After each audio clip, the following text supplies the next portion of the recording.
And then I was about to go out for Cage of Death, and he came up to me and he's like, he's coming. And I said, okay. I fought and fought and fought until I got that belt. The king is dead. I'm here now. I can take this belt to places you can't even get into, convict. I'm sick and tired of people saying, you're the best. I'm the best deathmatch wrestler in the world. I'm the new fucking god of this shit.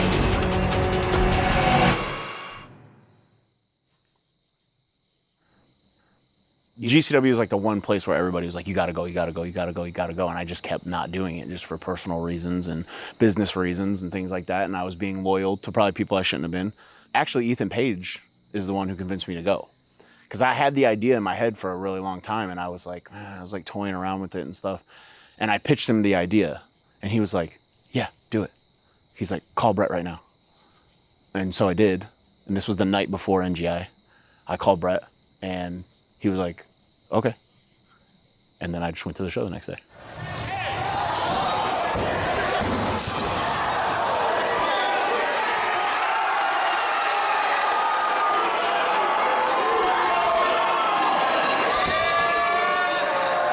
Nobody knew.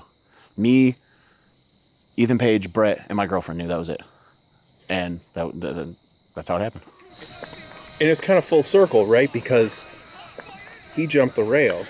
Yes. CZW. Yeah. That's the funny part, too, is that I knew he was going to jump the rails at CZW. Nobody knows that. I never talked about it publicly. I kayfabed that for years. Everybody kept pitching GCW versus CZW, and DJ wouldn't do it. Giancarlo was like, what do you want? And I said, I want Nick Gage.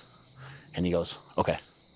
And then I was about to go out for Cage of Death, and he came up to me and he's like, he's coming. And I said, okay. And me and Giancarlo and Nikki and Brett were the only ones that knew. And I did the match. He jumped in the ring, did the whole thing. And I acted like I didn't know what was going on the whole time. And was thinking that it was going to lead to something, and it never did. And then like I said, I pitched that stuff to Ethan Page, and that's how it all happened. It was crazy, man. Like, they really didn't do storylines until then, until we started doing that. Now I think he's starting to figure out that he should be doing storylines, you know, and so there's more now. But I remember when we first started doing it, like, all the boys were coming up to me and being like, oh, do we get to do storylines now? And I was like, I don't know. I'm like, I'm doing one. I don't know what you guys are doing. I'll like pitch them to them. Like, because I think at first Brett was just trying to put on shows because it was still growing. It's like crazy now. It's like out of control, like how popular GCW is. So I think he's realizing how well that the 440 MDK storyline went, that he needs to do more stuff like that.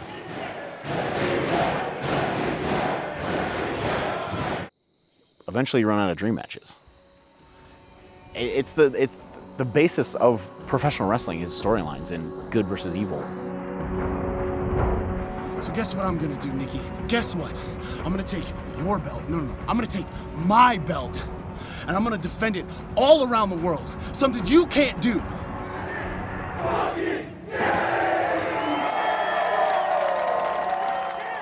Why indie wrestling got away from it, it's weird. And I don't want to solely blame PWG, but like, that's in my head. That's how it happened. So it's vastly important. It's important for the boys too, because if you give the boys, the wrestlers, something to invest themselves in and to get their brain thinking, they'll have better matches. They'll become better wrestlers. I will say this: I don't think I was good at promos until this GCW storyline. I thought I was okay at them. Now I am very confident. If someone put a live mic in my hand on television, I could do it and not be worried about it. But before that, I was not confident at all. This little vanity project that your boy Brett started to get two people over, Joey and Nikki, is fucking over. It helped me all around. In my wrestling, it made me smarter and make me do certain things that I normally wouldn't have done, because I would just do the same match I always had, because that was what I did, because there was never any storyline for me to try to think more, because, okay, so why would I do a different match? I can just There's nothing here. But now it's like every match is different. I try to tell a different story in every match. Like, it has helped my all-around game become better and level up immensely.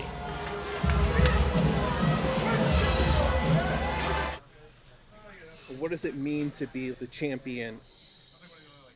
To me, it means being a leader. To me, it means you're the guy that the boys should come to and the girls should come to and talk to. And if they need something, if they need, you know, something happened with this person or the promoter's not doing that or whatever, it's your job to be like, hey, we need this. To me, that you're leading by example, and it's hard. And I've messed up, I've made mistakes. I really have, because it's a lot of pressure. And it's pressure I put on myself, because I feel that's my personal opinion of what a world champion should be. Everybody's looking at you and wants to be where you're at. So if you don't lead by example, then what are they fighting for? And that goes for kayfabe and non-kayfabe. If you hold yourself to a higher standard in the ring, the wrestlers kayfabe have to come up to that and be better than you. And also it's in the back as well. If you hold yourself to a higher standard and to all these young kids, they're looking at you like, oh, well, I at least have to be as good as Ricky. Or, you know, I at least have to be as good as Kenny Omega. I at least have to be as good as Roman Reigns.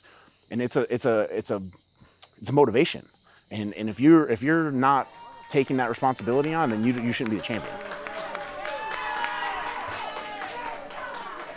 I've been a part of professional wrestling longer than I haven't been.